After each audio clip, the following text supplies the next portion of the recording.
Welcome to Business News and Other Shiite. I'm Amr, and we got you an interesting episode today. There's a whole bunch of people in this room right now looking at me. A lot. Like, we've got the most people, Chris, I think, that we've ever had before, right? Yes. 3, 4, 5, 6, plus me, 7. 7 people in this room. And you know how I know I'm nervous? My pits are sweating. They never sweat during the podcast. Silence. Nashad, what's up, man? Hey. How you doing, brother? 7 is a lucky number, right? It's 7? like a holy number, isn't it? Something like that. If you get 3 7s at the slot machine, you win. I don't know. What do you win? Jackpot. Like a jackpot? Yeah. So you win however much money they feel like giving you. I think 777 is better than like cherry. You know what I'm saying? Yeah. So look at that. Yo, last time we had you on, there was 2 big things. 1, you were almost Muslim. Right. 2, you were going to Cincinnati for some sort of comedy competition. Correct. Again. Have both happened? Oh, well, I failed in both. No, well, Ramadan is over, and I did not win Cincinnati's comedy competition. I'm so sorry, Cincinnati. You were trying to be Cincinnati's funniest, right? I was trying to be the funniest person in Cincinnati. So that's the funniest person out of 5,000 people. So I was trying to be that, and I didn't get it. Wait, why 5,000 people? That's how many people are in Cincinnati. It's 5,000. All named Jeff. But but seriously, was it a good time? It was fun. Everybody Did they liked like your me. material? Oh, they loved it. Everybody liked it, and everybody afterwards was like, "Hey, I voted for you," and I was like, "Why didn't I win? If you voted for me, you liar! Don't try to make me feel good." Man, do you think people actually told you I voted for you, but they really didn't? People in my face told me they voted for me. I wanted to be like, "Where's your ballot? Like, let me see it." Like, wait, hold on, dude. Why don't you trust that they actually voted for you? I trust them. I mean, I haven't even met them, and I trust them. I didn't win. Yeah, but you understand how voting works, right? I mean, yes. But still, though, like, you should have told the person next to you to vote for me, too. Like, what's you know? Right. I get see the what you're move saying. out. You're saying, like, Make yo, some if you really want a t-shirts. person to win, Right. do some marketing amidst the crowd. Right, like, oh, he's good. Like, you should vote for him. Vote for Actually, let me Nashad. get your ballot. All right, dude. It's good to have you back. Right? It's fun right, to be baby.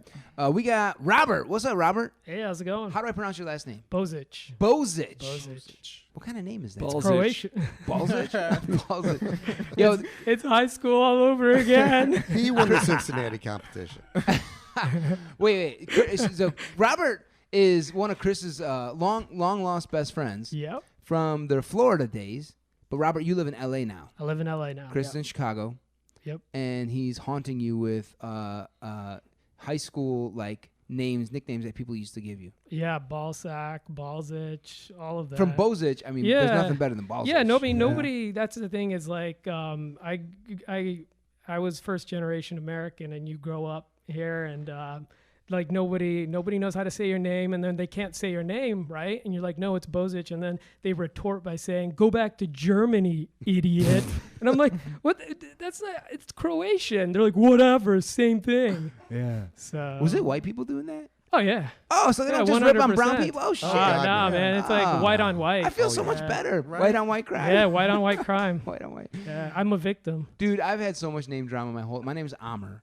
And I always tell people, you have 2 choices to pick from a rhyming perspective. It rhymes with either Dahmer. Jeffrey. Thank you. It's not a very good choice. No, but it never gets me invited to like people's dinner. Barbecues. Yeah, or barbecues. They want nothing when I tell them Dahmer. But the other one, and this is great as a Muslim when I'm going through TSA, it rhymes with bomber. Oh, that's a good one. It's great when your family gets separated. They're like, Amr, I have something important for you. And those are the only 2 words they rhyme with. Yeah, right. Ever been called Amber before? Literally nothing else. Never nothing been called Amber? All the time. Oh, okay. I get Amber. You know who calls me Amber the most? Who? Autocorrect. Oh. Yeah, my name is Amer Amr, but it always gets to Amber. Even like my mom won't fix it. She'll be like, "Hello, Amber. I love you very much. Have a good day." I'm like, "Damn, mom, fix Just that take shit. the B out. Delete it." That's all sorts of messed up. Right? Yeah. Yeah. So we have similar name drama, man. That's good. Anyone else in this room have name drama? We have 2 people here that are in training producers as well with Chris, Teresa and Monica, who are not mic'd up. But could you just like scream like hello? There you are. Yay. Do you guys have name drama, either of you? Can everyone pronounce your first and last names no problem? Mine is pretty simple. What is your last name? Valares. Monica Valares? Valares. Oh, I screwed it up, I guess. Yeah. Name drama. Guess it ain't that easy. I can't hear you right because the headphones. What is it? Monica Valares. Valares. Got it. What's yours, Teresa? Teresa Crone, so no. No problem. Crohn's. No one ever says like, "Oh, Teresa Crohn's disease." Nothing like that. Has anyone ever said that? I do have one friend who actually said that last year, so it's something you don't grow out of, name bullying, I suppose. Name bullying. Yeah. Wow. Basically, Is we that don't person grow still up. a friend? He's a very good He's a very good friend. friend. What's up, Chris Broadhead? Yo, what it is? What's on your shirt, dude? This is a Mr. Stanley Kubrick. Ah, yes, you've worn this before. Stanley Kubrick. Yeah, Chris, guys. Chris one day is going to win an Oscar. Don't say I didn't call it. He's going to win an Oscar for Best Picture. Ooh. Not if Wow. I win Yeah, one first. or like best PA, whatever. Best PA. No, just mark my words, right, Chris? How is the feature film Seams coming along? It's going well. Robert is actually in town to film a 10-page scene tomorrow, entirely in VR. In VR. Yeah. This movie is in VR. By the way, listeners, Robert is what I call VR gangster. This dude is a creative designer designing VR, should I say VR content? We design, the company I work for, we make VR games. Okay. We do in-game graphics, and I do also all the marketing material. Nice. Yeah. That's Dope. cool, dude. Like what games? Raw Data, Sprint Vector, Creed, Rise to Glory. We just announced The Walking Dead Onslaught. Okay. A game Walking Dead? Walking Dead, that's right. And you're just basically just killing an onslaught of walkers, zombies. I like that, yeah. man. I feel like I got an inner zombie that I need to kill. So Oh. that game might actually be cathartic for me. Yeah, I mean, it's fun. You don't feel... Wait, why are you looking at me like that, Nashad? Because he just said he was dead inside. Nobody listened to that. Everybody just glazed right over that. I'm from LA, man, so Oh. yeah. He gets it. I guess. I get it. We all got some depraved part of us that's basically dead, right? I mean, it ain't dead, but... No. Oh, okay. I'm sorry, Nashad, the I'm angel 25, Barrow. yeah, so I don't know about all that. Everything works on me. I can't so. wait till y'all hear some of the shit Nashad says on this podcast. You're going to be Oh, like, yeah. wait a minute, he's the most dead out of all of us. Yeah, it hasn't started yet. I'm starting off slow, and then I'll build up. You're warming up. Yeah. Your forehead's kind of starting to look a little glossy. You sweating? No, I put oil on my skin. Oh, you did? Yeah, man, I'm trying to look sexy for the summer, so. Hey, can we zoom in with the camera on him? Just kind of make sure you get a... Show all that melanin. Go There you ahead. go. All right, let's keep going. Brian Greenberg. How you doing? What's up, brother? I am doing great. We haven't heard enough of you in this first 5-10 minutes, man. I've been laughing quietly on the side. Oh yeah, that's good laughing at us. We need you to laugh at us, man. Brian, you are a what I call like basically, you know your shit when it comes to technology. I'm a technology executive hired gun. That's right. You're basically a technology executive. Yeah. You will go into corporations, Mhm. be like, yo, I'm gonna be your CTO, and I'm gonna tell you what you need to do with this $5 million budget. I wish it was easy as just walking into a company and telling them I'm going to do that, but I try to get them intrigued to hire me to do that. You don't have to hold up, like you don't have to threaten them with anything, do you? No, the real world does See, I that think all tech, on its own. No, but I think tech guys do walk in and they're like, all right, if you don't spend this $5 million, your ass is gonna get hacked. And I'm not talking about machete hacked. I'm talking about internet hacked. Did you know, by the way, Facebook's address is one hacker away? Did anyone know that? Oh yeah, that's right. One hacker away from what? Yeah, like Apple's is what, one infinity way. Is it right? I think. Oh, infinity loop. Infinity loop. That's Yeah. right. That's their address? Wow. Yeah. So pretty much Mark Zuckerberg is just like, fuck you guys. Another one for the Zuckerberg. when he made it hacker? Yeah. Yeah, I guess so. What do you think he exactly. calls himself? Zuckerberg. You think he calls him? Oh, like how, Zucks like or like something he has a that? nickname for himself? Do you think he looks in the mirror every morning and just like flexes pecs and is like, "Come on, Zucks"? No, I think he just puts his computer chip in the side of his brain. And is like, all right, it's Unplugs time himself. It's time to start From the again. charging station. Reboot. Yeah. Holy shit. He's what Rebooting. Skynet is. That's how it starts. I don't know who Skynet is. It's Terminator. Terminator. Oh. Yeah. Damn, I haven't seen that in so long. That's how it all ends. That was Arnold Schwarzenegger's. Wait, who's Skynet in Terminator? It's the computer. Right. Yeah. Yeah. It's the artificial intelligence that takes over. And Cyberdyne Damn. is the company, right? Yeah, Yeah. Cyberdyne. Mm-hmm. Speaking of Cyberdyne, have you guys heard of Stark Industries? Of course. Right, Yeah, Tony Stark. that's right. Yeah. I mean, there was a big merger this week in business. Let's just jump into the. So we're going to talk to y'all about VR and technology in a little bit. One big piece of news, which we won't spend too much time on, but Raytheon. Have you guys ever heard of Raytheon? Yeah. Raytheon, that's my cousin. They make lots of.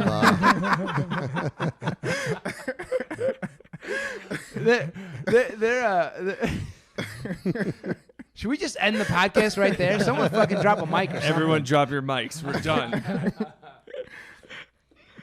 Yeah, I grew up with Raytheon. Raytheon is a company in the hood that makes missiles. and like spy satellites and a bunch of stuff like It's a that. company based out of South Central. No, for real. These guys make missiles, drones. They make all that shit that we bomb the rest of the world with. That's Raytheon. Yeah. United Technologies, who makes like the Otis elevators, bought them this week for like I don't even know what the numbers. I forgot. It was in the billions. A very large all stock deal, like I don't know, 50 billion or something, some huge. They number. sell to everybody. Who? Raytheon. Well, I mean, they Lil sell Raytheon. My bad. Lil Raytheon. Lil Ray-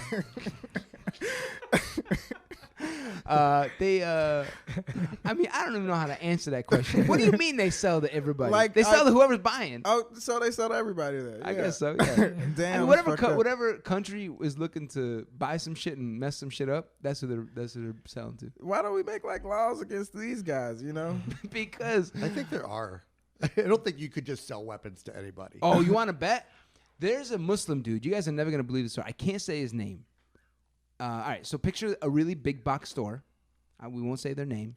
And then picture a really, really Muslim dude who's from like a Muslim. He's Muslim. All right, he's just with an accent and everything. Like he's not born here.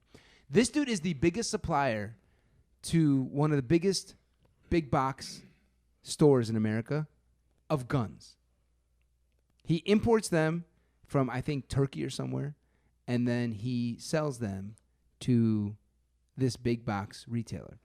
And all these people are buying these guns from this big box retailer through this Muslim dude. Wow. My guess is a lot of those people don't know that it was a Muslim dude who kind of supplied a lot of that weaponry. The irony is palpable. So much irony. So funny. That's all I got right there. Yeah. So anyway, I'll back to show them Muslims by buying more guns from this Muslim. and making them richer. And then we're back to that infinite loop. there you go. Well played. So yeah, Lil Raytheon. So yeah, United Technologies is leaving the world of elevator making and buying Raytheon to move into the world of weapon making. So that was a big merger happening this week. Yeah, super interesting, Smart move under this regime. right? Yeah. That's you what I would said do. you said it's an elevator company. Like Yeah. they make. Otis? You ever heard of Otis elevators? So I got a Otis elevator in my apartment building. Is it Yeah. armed? And that, well, I mean, I certainly. It's a man trap. I tell you what, 10,000 volts going That thing through it. breaks down like every week. Oh, is that right? Yeah. So what does this mean for Raytheon? Missiles falling out of the Yeah, sky? that's what I'm thinking. You When you buy guns from somebody, that's just telling everybody else that, like, all right, hey, don't play with me. Now it's serious. Like, It's I'm serious now. fucking with Lil Raytheon over here. right? No, Now for he real. got gats. right. When a country buys a bunch, like if you know Poland suddenly just waves in a whole bunch of like missiles and rockets and F-16s and shit. Yeah, he's just looking at Poland like, what the hell is they doing? All of Poland's neighbors, the day they buy that shit, they're like, "What the fuck? Like, what's up?" Not again. Well, the part that scares me is if they get bought by or they buy like Boston Dynamics. Those guys that do all of the really advanced robotics. Yeah, You ever see the videos Right. of the dog running around? Do you or the, see the videos where they're pushing the robots? yeah, Yeah, And that's they're what like it is. abusing the robot? right, Yeah. right. You put those Raytheon guns and missiles on one of those robots. That's it. Oh, it's like a Black That's, Mirror uh, episode. It's yeah. like Terminator. This shit. Yep, Oh, it's yeah. Terminator, Cyberdyne. This That's the shit new is company. totally coming. This shit is totally coming. Yeah. Oh, no. That was a big merger. Anyway. Well, now that we're uplifted. right. Yeah. Exactly. We got to find a way to stop robots. Like, can robots still be like, about water. you know? Nah, that's all over. Oh, EMP. damn. Waterproof. Yeah, they're all waterproof Yo, now. I gotta give Apple some credit. I went running the other day and I had my AirPods in my ears. Left them in my gym shorts, which went straight to the wash. No. AirPods, wireless Yeah, AirPods. Yeah, right? yeah, yeah. I'm walking out my house. I'm like, where's my AirPods? I'm like, I know exactly where they are. They're inside the washing machine. Before they went to the dryer, I'm like, you know what? Apple's gangster. I'm gonna bet you this shit can handle a wash. This is how we know Amr has money. He's just like, them AirPods. I want to see. See if they can survive a spin cycle. No. I'm like, I think they're gonna still work because I think they're waterproof, but I don't think they're heat proof. So I pull them out of the wash, put them in my ears, hit play on my phone. Boom, worked better than they did before. Wow. That's the key. You gotta wash them. You gotta wash clean them out. Wash your AirPods. I'm for real. Yeah, get But the I do- wax out of them. They are much cleaner, I must say. But no, for real. I think they would have died in the heat in the dryer. Yeah. I don't think they would have, but they didn't die in the washing machine. Wow.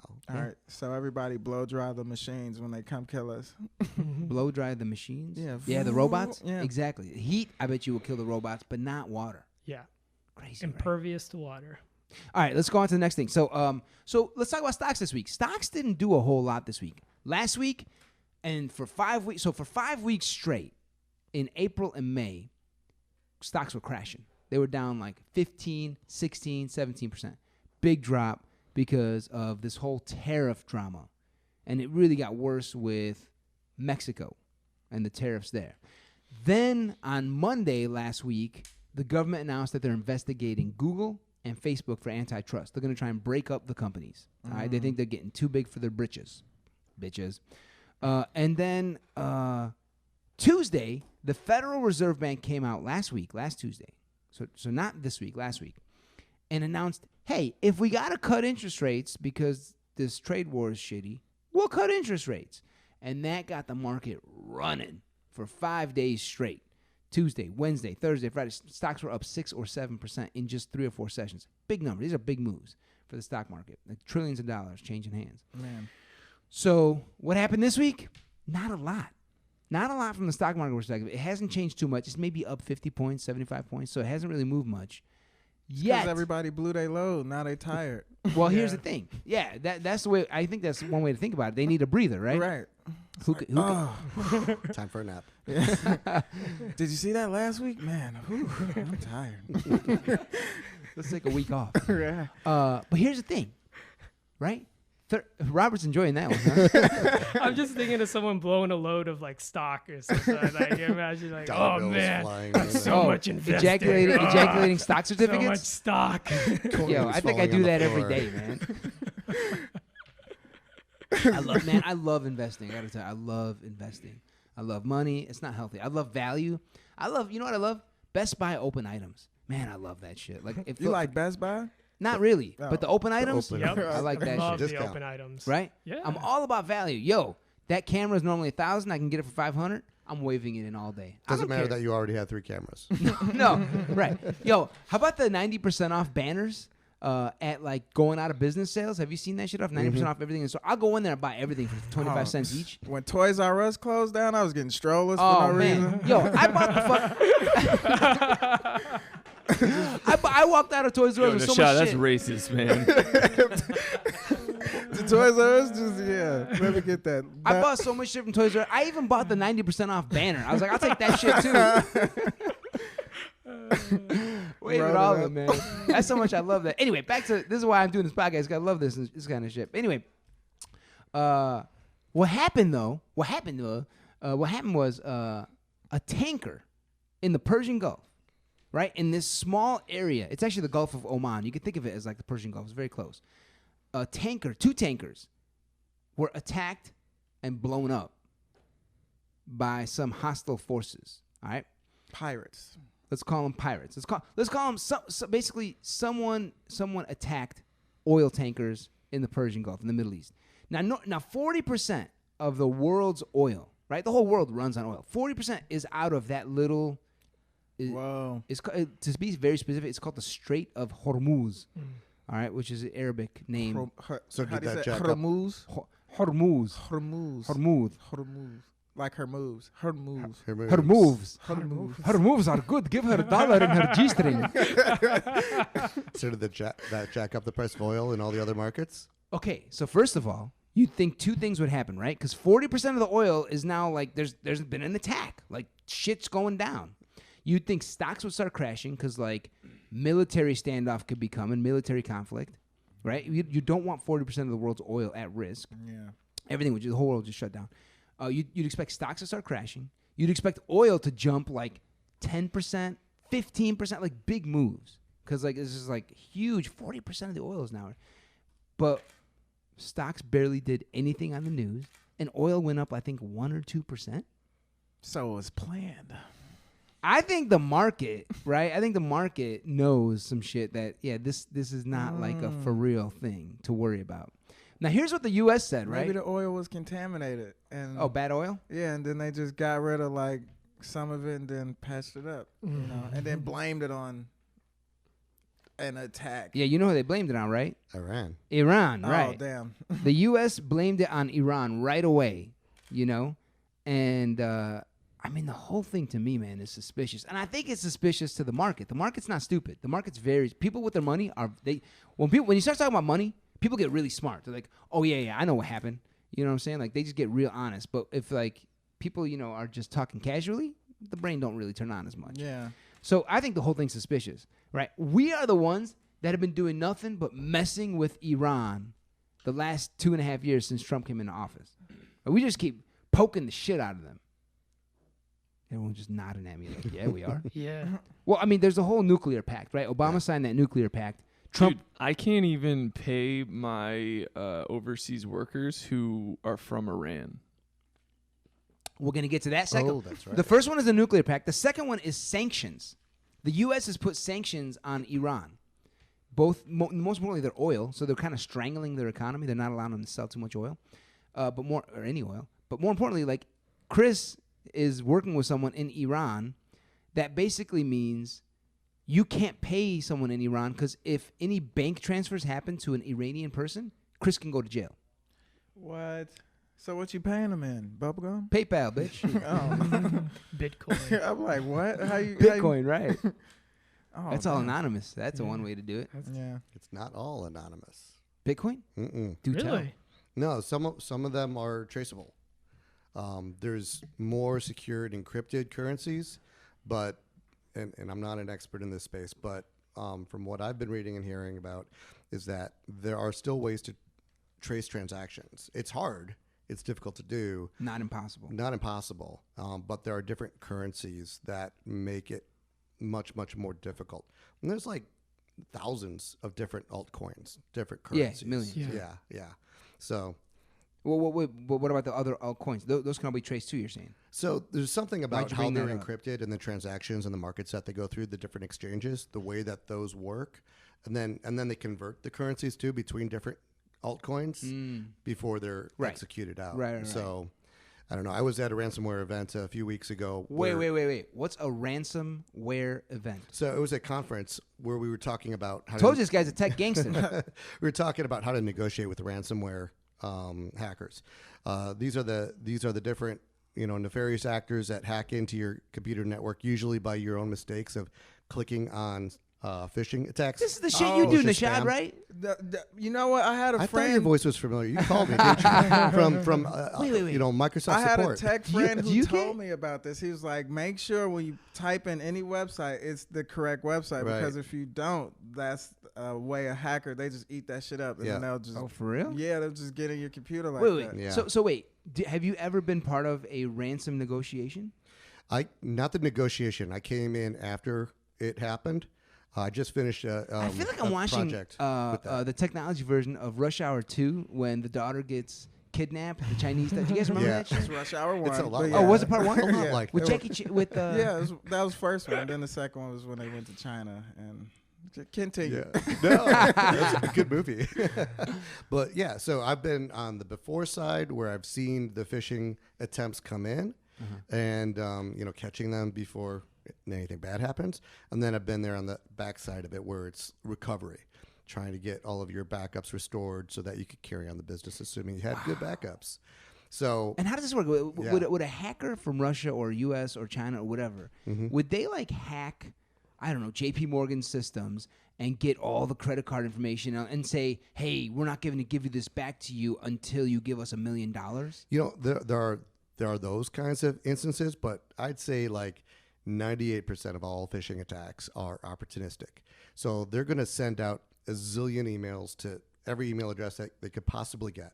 And they're going to just hope one person is a little too tired, a little too drunk, a little too stupid, and they click on the link, and that allows them to download a virus into their computer that starts to infiltrate their systems. Of course, that's a regular virus, right? Yeah, a regular virus comes in through a phishing attack. So they get in there, and then they have a command and control program which calls home to the hackers. It says, hey, I'm in here.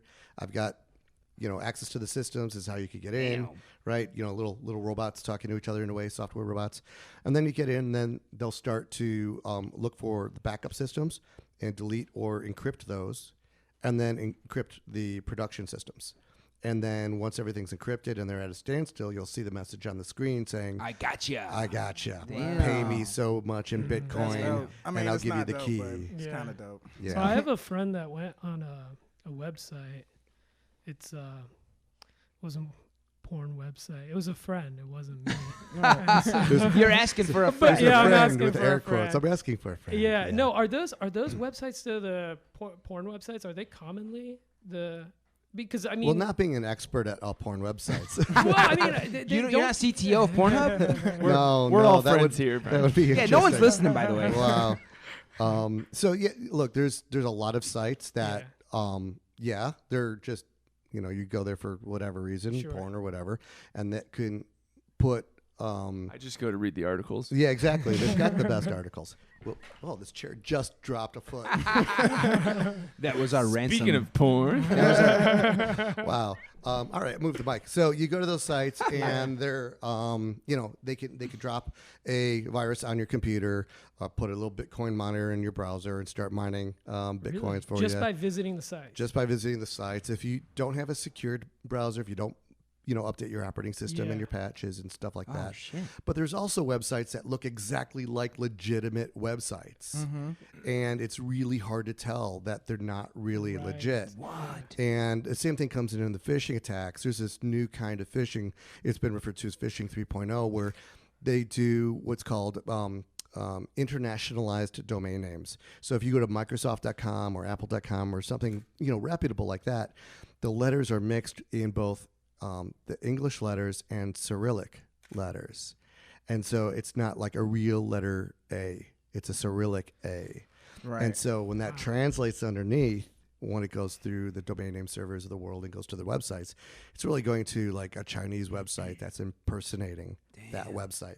And meanwhile, you've already put in your user ID and your password. I don't and- understand what that means, like Cyrillic. Yeah, so a different language set, right? So But there's if I different type alphabet. in, if I type in apple.com, I Yeah. didn't type any Cyrillic A, did I? No, but underneath it, it gets decoded into Unicode, Oh. right? So all letters and characters that What's Unicode? Is that like unibrow?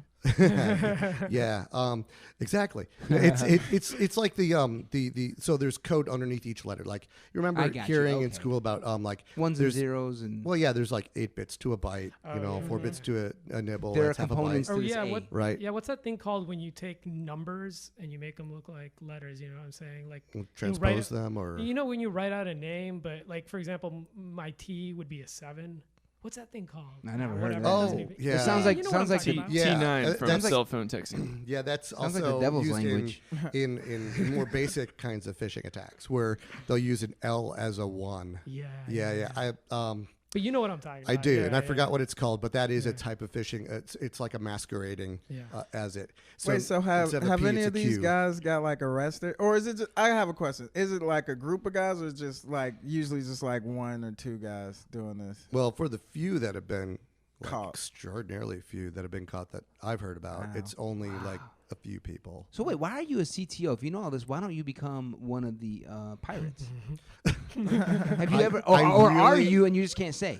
I don't. You're think- not looking me in the eye anymore, by the way. He's like staring at his cap. He's like, why isn't there a fucking response? Oh, 1035? the biggest Palmer, reason- 'He 1035. just shut this whole thing down. Oh, man. I wouldn't do well in jail. Like, I just wouldn't do well in jail. Like, prison and I don't think it would All right, work out. We're going to pick back up with this. This is an amazing conversation. We're going to pick back up. We just gave you a preview of what we're going to talk about with Brian. Let's get back to the Strait of Hormuz. I'm just saying this whole thing is suspicious. Did Iran really do it? Look, I don't know the truth. But if I'm Iran, I'm not dumb. Like, the U.S. has been, like, saber rattling with me. They've been, the U.S. has had, like, an itchy trigger finger to Iran the last 2 years. They ended the nuclear pact. They put all these sanctions on them and strangled their economy. And then they identified the Revolutionary Guard, basically the Iranian military, as terrorist organization. So they're basically saying, like, Iran, we're going to paint you into a corner and completely screw your country. So, like, Iran knows the U.S. is trying to, like, they're ready to pull the trigger. And then they go and they would incite the U.S. and blow these tankers up? Like, I mean, it's kind of a suicide mission if they're going to do that, right? Like, why would they do that? So it doesn't make sense to me. People say to boost oil prices and then Iran can make a little more money, but they're not really selling that much oil because they're under sanctions. You know what I'm saying? Well, then the conspiracy theory, I mean, it keeps saying, well, is it not a friendly that's bombing these ships just to find an excuse to go in, like with to go Iraq? into Iran? Yeah. Like, I think it's to go into Iran. I think what's if you had to put a gun to my head. So first of all, again, just to repeat, stocks. If it were me, I'd be shitting my pants as a stockholder and being like, "Yo, are we about to enter military conflict here? Because 40% of the world's oil is at risk here." And the market's doing nothing, and I'm like, "Yeah, I think I actually know what's really going on here. Something else." I think there's some funny business going on with Trump and the Middle East. I've got suspicions. I'll talk about them. But the bottom line I want to say to people listening is keep investing. There's nothing to worry about. I feel like there's nothing to see here. Gun to my head, I'd say it's more some, global political bullshit does it mean that's happening. That photovoltaic cells will increase in price? More solar power?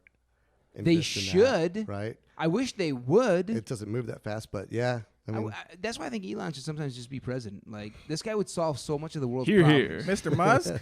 Yeah. But- He's the only one solving this whole oil problem. Everyone else is just, I don't know, jerking off in a corner. America's not ready for a weed-smoking president, all right? What you mean? like, we haven't had that? Elon Musk has the muskiest weed of all time. Oh, have you had the Musk strain? Oh, I have. It made me 4 IQ points smarter. All right, so here's what I think's happening, right? And this is why I think you shouldn't worry about stocks too much. Saudi Arabia, Israel, and the United Arab Emirates, which is like Dubai and Abu Dhabi, the UAE. Those dudes do not like Iran at all, nor do they like the Muslim Brotherhood. So these are basically Iran and the Muslim Brotherhood are two, very, I would say, sometimes extreme versions of Islam. The Muslim Brotherhood. Sounds like WWE fighters. Now go to the stage, the Muslim Brotherhood. Just come out like They come out wearing like robes and the Sheik. Oh, Yeah. remember the Sheik in Iron wrestling? Sheik? Iron Sheik, yeah. I was going to say that. They all come out in galabeas. Yeah, exactly. Yeah. Yeah, I think that's the thing. that is not the Muslim Brotherhood, but that is not far off from what should be in the WWE, if you think about it. But I think these dudes, UAE, Saudi Arabia, Israel, are like basically probably the ones, in my opinion, who blew up these tankers, right?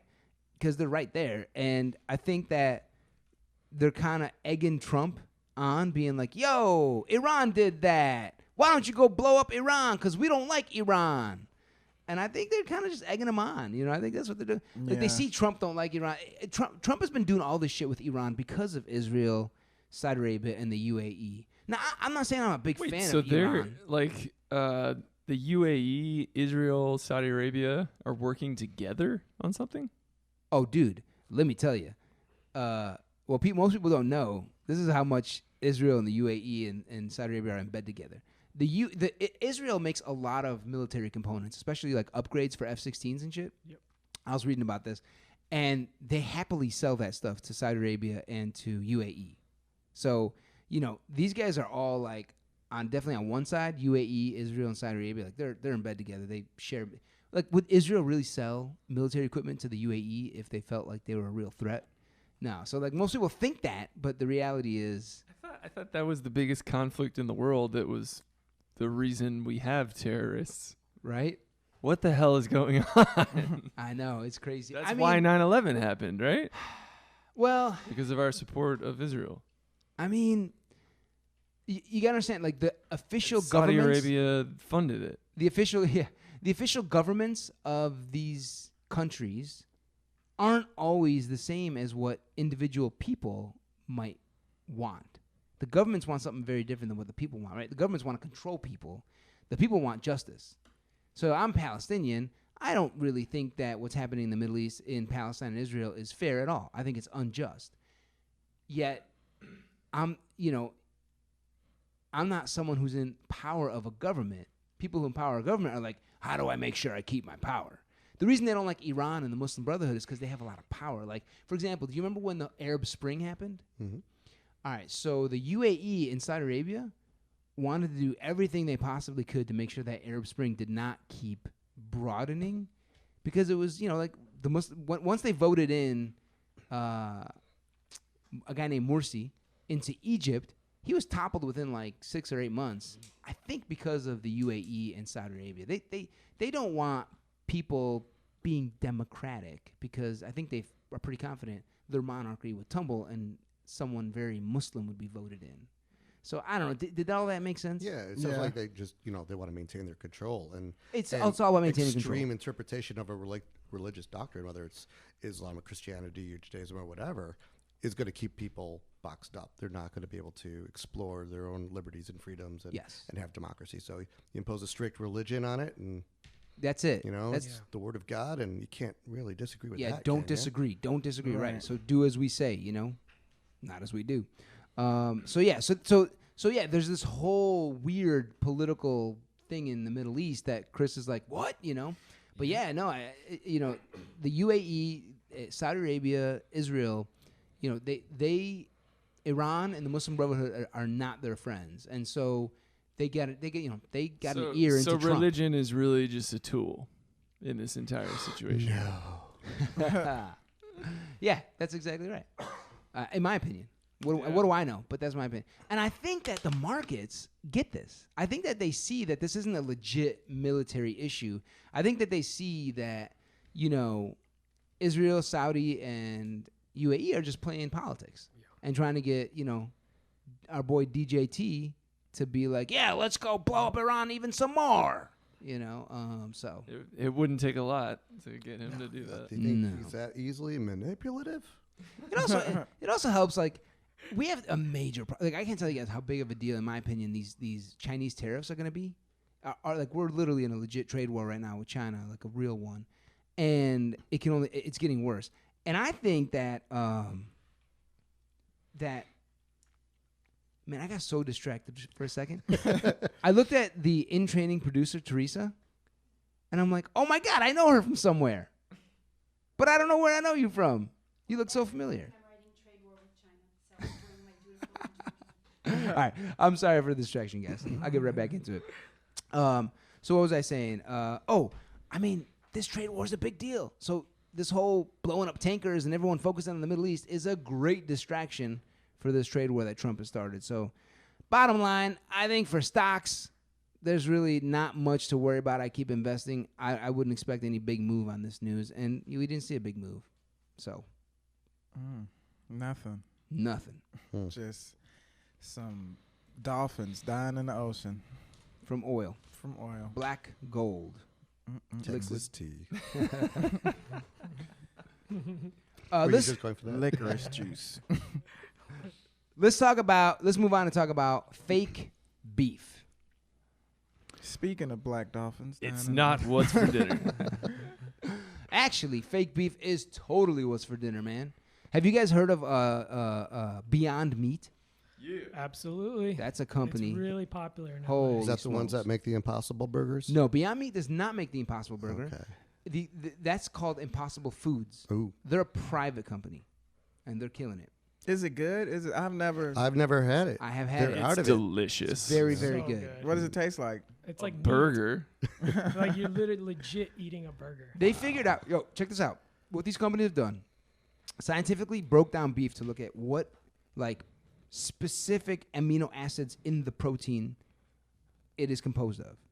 And then they went into like plants and basically stripped out those amino acids for the proteins in the plant that are most exactly like the meat amino acids, the real beef amino acids. And then they mashed those all up together, and they basically got you a beef. So are they like genetically modified? Are these like hybrids? I mean, is it a beef bean? Is it little beans that look like cows on there? No, kind of thing? it's not bean, and it has no. It doesn't look like bean. Doesn't feel like bean. I think they're getting a lot of it from pea protein. Oh, Yeah, What? so from peas. interesting. From pea. Yeah. Peas. Never eat one of those burgers now. No, Oh, man. Yeah, Man, you might be into it. Give it a try. yeah. R. Kelly loves them. Oh, snap. Ooh. Too soon. Too soon. Yeah. Too soon. Too soon. So there's two big companies: Beyond Meat and Impossible Foods. Impossible Foods is a private company; you can't buy stock in them. Beyond Meat is a public company. They went public earlier this year, $25. Their stock is up 500%. Wow. $155. I got a question. Is it healthier than eating regular meat? I'm sure. I would Presumably. think. It's got mean- the same amount of protein, and no animal had to exist and then get horribly murdered. To Yeah, that's make not it. what I asked. Is it? Is it? I mean, you're not supposed to eat that much red meat anyways because of heart Oh. disease and Right. what it does is when you eat a lot of red meat, it deposits plaque on your arteries, Mhm. right? And the more red meat you eat, the more plaque it deposits. Your arteries can actually clean that plaque by themselves, but when you eat too much red meat, you never give your arteries a chance to actually clean all that plaque out, Damn. which leads to heart disease. heart disease. So that burger doesn't do it. Nope. So I don't As want far it. as I know. Yeah. I want He my- wants his heart disease. He wants wants that heart plaque. disease. Yeah. Yo, I want to man, die holding my chest. this dude just broke down, perfectly explaining this medical. Are you sure you're not a doc? You say you're a doctor of VR, but I think you're. Let's call you Dr. Bozic. How about that? Go back to Balls. Germany. Dr. Bozic. Dr. Bozic. Oh yeah, I know You- he was trying to fist You bump. got some cream for that? All right, fake beef. So these guys, they're the best performing IPO of the year, Beyond Meat. All right, they made $30 million in 2017 sales, $90 million in 2018 last year. This year they're on pace to do $210 million. Wow. Yeah. So guys, I think this is about to become a huge wave and a huge craze. I think that beef people, like beef meat, I think that meat producers are probably shitting their pants right now because yesterday, Tyson Foods announced, you know who Tyson is? Mm-hmm. They make 1 out of every 5 pounds of meat in America. Ooh. 20% of all meat is through Jeez. Tyson Foods. Yeah, they make basically a huge chunk. I think they're probably the biggest meat producer in America. These guys are doing a full-scale attack. They're coming out with, fake chicken nuggets, fake sausage links, fake all kinds of meat. Mm-hmm. Tyson's just like, oh, snap, this is not a good situation. So, people are estimating it's going to be a $140 billion industry. And these guys only have $200 million in sales right now. If even you get to a $70 billion industry, this thing is just taking off. It's still it's taxiing on the runway. So I'm like, yo, if you got some extra cash laying around, Yeah. beyond the normal recommendation I make, which some of y'all don't know, I call for a 60-20-20 rule, which is 60% of your income that you make goes to your expenses for your food and rent. 20% goes to savings in the stock market or some other asset. I do the stock market. And then 20% goes to splurge. You can just spend on whatever you want, vacations, whatever you want, whatever crazy stuff you spend your money on. Nashad. Nothing. Nothing. You said? Burgers. Nothing. You don't spend your money on anything? Nope. Where'd you get that shirt from? I burn it. You burn cash? Mm-hmm. That's how you do it, huh? Yeah, death to America. So Tyson Foods full-scale attack because they realize a huge wave is coming. And it makes sense, man. Like, I feel like everyone's becoming more conscious in general in the world. I have another question. Oh, All right. snap. So we get it from plants or whatever, the Impossible Burgers. So what happens when we run out of those specific plants? I think you plant I think more. you plant more. Yeah, but then What? You know, What you got there's for that? just like how remember how they had bananas and then a disease happened to bananas, so they couldn't do. I like those bananas, but bananas. but and then I said, but We had to start eating bananas. But pretty much, they just changed it to another bananas because of the Bananas disease. split. like E. coli or something. Like Yeah, can you so- imagine if something hit all these things? Right, Yeah. and then well, that could be happening for the meat supply too. Oh yeah, Yeah. mad Cows cow and disease, chickens. right? Yeah. Mad Yeah, cow disease. You ever seen the Absolutely. movie Snowpiercer? Anybody ever? You seen that movie? I heard it's Snowpiercer? good though. It Oh, is yeah? really good. Chris so Evans. yeah, so pretty much like they were feeding them these like cubes or whatever, and then they moved on to the next part of the train, and they Did realized. you say cubes Yeah, we feeding them these cubes. of what? Like Just- nutrition cubes. Yeah, nutrition cubes, and they moved on, and it was like they were feeding them bugs and roaches. And they were like, ah, A lot of protein in that. gross. Well, I But didn't I'm say just it's saying. delicious, but Bugs. most of the world's populations eat Yeah. insects. Well, not For real? Yeah. this one. There's a protein bar called Exo Protein, I think, that's made with cricket flour. Mm-hmm. Mm-hmm. Exoskeleton. Wait, of y'all the just nodding like that's no. I don't want to eat Hey, bugs. it's a white people thing. Okay, just No, for real. Have you eaten bugs before? Yeah. Really? Yeah, I lived in Japan, and it was, every now and then part of the snack. Dehydrated crickets. I had liquor with Nah. ants in it. Come I had, on, dude. dried scorpions, candied grasshoppers. what it tastes like. Tastes like ass. No, they all tasted different. Yeah, Really? different So- things. so Yeah, Supposedly Different there's types a dehydrated scorpions were kind of like They're- chips, and then like potato chips. And Oh, Albert's looking at me; his eyes are bulging out. I go crazy when I go to the Middle East and they're like, "Please have some brain." I'm like, "What? You want me to eat brain? This is brain from a sheep." Is I'm it like, good? Dude, you think I ate it? Hell no. I almost eat cow's brain in Mexico. Almost. Almost. Yeah. Then I found out what it was, and I was not ready for it. Now, one thing on the Mexican taquerias here in Chicago is always beef tongue. yeah, Yeah. tongue's never had that. delicious. You had that? It's really, really good. But I remember I was eating it as a little kid, and then one day there was like a nice big piece on the platter, and then you could make it out that it's a tongue. Like it looks You like see a it? tongue, Yeah. like the pattern. Yeah, yeah, yeah. And it was like The bumps all and right, stuff? it was sliced. Like a cow's tongue is huge. It's like a foot. It's like a Yeah. shoebox sized. Fruit by the foot. It is shoebox sized. Cow It's really tongue by the big. foot. But when they slice it down, you still see the tongue pattern. And once I saw that, I'm like, I'm done. But it was delicious. So when you eat it in a taco, you're okay with it. Yeah. If you don't know what it is, Right. of course you go eat it. But then If you once don't know, now you Yeah. know. once you see like this cow, just like, oh. Isn't like a bull testicle a thing? yeah, Like it is. it's supposed to make you extra horny or something? I don't I don't know know. What, about cow that. tongue? No, Like- bull like- testicles. Bull testicles. Oh, you've had bull Like- testicles before? No, but Was I've it heard Rocky of Mountain it. oysters and Stop heard of it. lying. out in Huntley? They've got that turkey testicle I festival. eat it every night. Turkey Testicle Festival. Yeah, out What city? in, Wait, what? in Huntley, I think. Tell me Turkey's what. got testicles. Huntley, Illinois. Wait, Oh. so you It's just eat out- turkey testicles? I don't. Them but things must friends look do. like little grapes, little peas or something. Yeah, they have a festival and like Rocky Mountain oysters. Those are sheep's testicles too. I've heard of. These are just things I hear about. He's got like a jar full of like different animal testicles. It's like, which one will I try today? I have had beef tongue once before. I'm not gonna Yeah, lie, yeah. and it did taste a little weird to me, but it might have been because in my head I'm like, You were why do thinking I about feel- it first. Yeah, I was like, Yeah. I feel like I'm kind of like French kissing a cow, because I have their tongue. I'm eating their tongue, you know. That went over way funnier in my head. All right, guys. A full-blown tongue. Just Is the imagine con- the things you could do. Is the conclusion to this segment that Beyond Beef needs to make artificial testicles for everyone to Beyond enjoy? Meat needs to make pea protein testicles.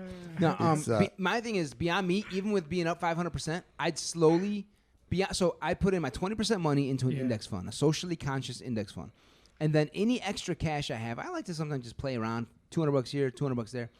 I'd be slowly starting to build a position in things like Beyond Meat or any other company that's focusing on that, because I think that it's a long-term play, man.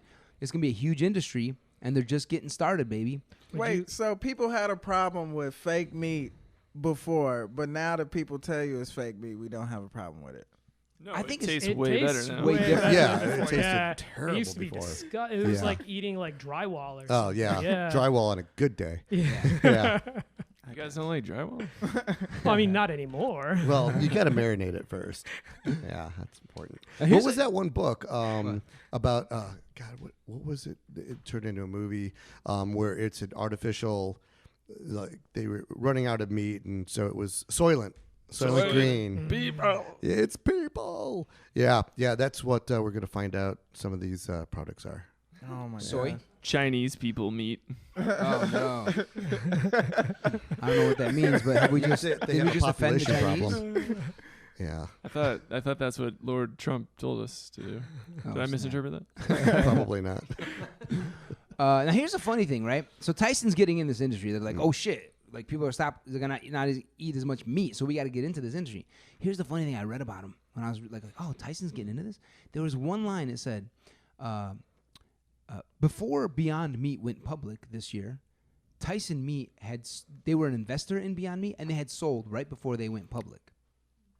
Yeah, Tyson owned 5% stake in Beyond Meat, and they sold right before they went public their 5% stake. And then they go public, and the stock goes up 500%, which means, Tyson, you don't know what the hell you're doing. Yeah. Or they knew something.